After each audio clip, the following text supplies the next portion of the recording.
నిజామాబాద్ కోటగల్లిలో కోటి తలంబ్రాలు దీక్ష రామరాజు ఆధ్వర్యంలో గోటి తలంబ్రాల సేకరణ కార్యక్రమం భద్రాచల సీతారాముల కళ్యాణానికి అందించే గోటి తలంబ్రాల కార్యక్రమం కోటి తలంబ్రాల దీక్ష నిజామాబాద్ కోటగల్లిలోని జైర్కోట్ హనుమాన్ మందిరంలో శుక్రవారం నాడు ఘనంగా నిర్వహించారు.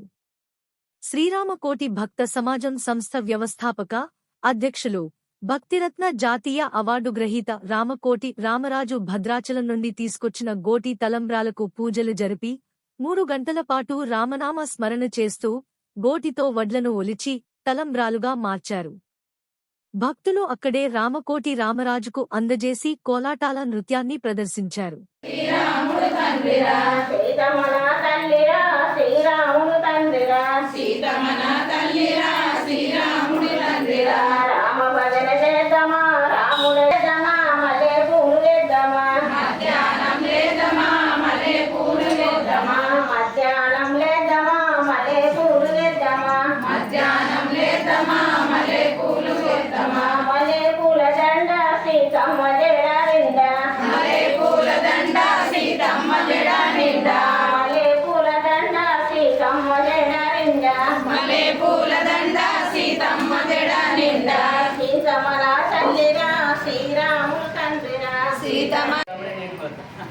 రామలా